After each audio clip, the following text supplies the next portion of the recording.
Hello! Hi! నమస్తే.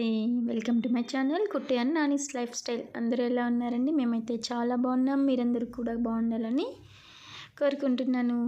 సో, ఈ వీడియో అయితే మీకు ఈ వీడియో క్లిప్ చూడగానే అర్థమైపోతుంది మేము ఎక్కడికి వెళ్ళామనేది అయితే. సో, చెప్పాను కదండి మేము వెకేషన్ వెళ్ళాము. ఇదైతే డే 4 వెకేషన్ మాది.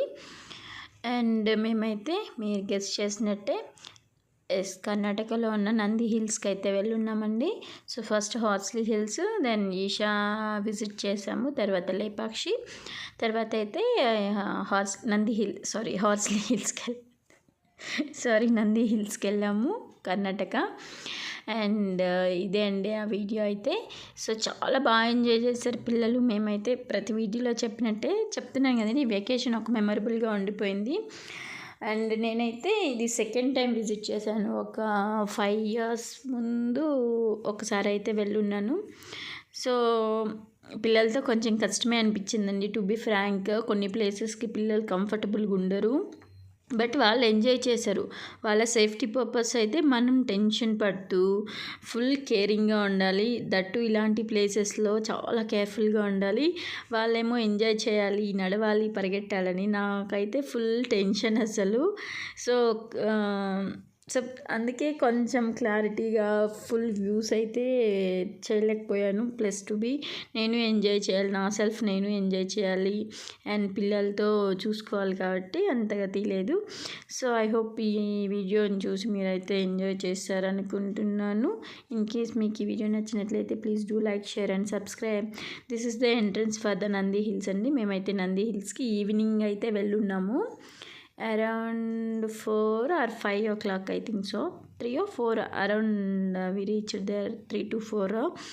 సో అప్పుడు జస్ట్ ఆ ఫాగ్ అంతా కూడా అలా క్లౌడ్స్ లాగా వస్తుంటే సూపర్గా ఉన్నిందండి. మేము స్టార్ట్ అయినప్పుడే జస్ట్ అప్పుడే ఆ ఫాగ్ మొత్తం అలా స్ప్రెడ్ అవుతుంది. సో మేము వెళ్ళాక ఆ వ్యూ పాయింట్స్లో అయితే చాలా బాగుండిందండి.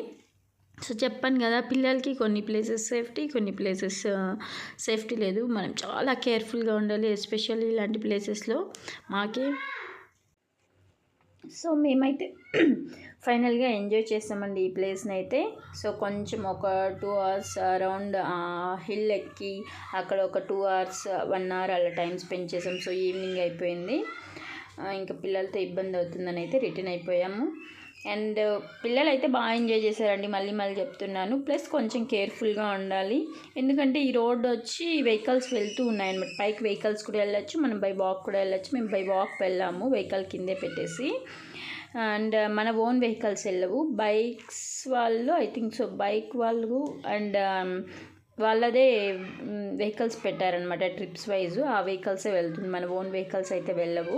సో ఇంకా అదే టర్నింగ్స్ ఉంటాయి కదా, ఘాట్ సెక్షన్స్ లాగా, కాబట్టి కేర్ఫుల్గా వెళ్ళాలి.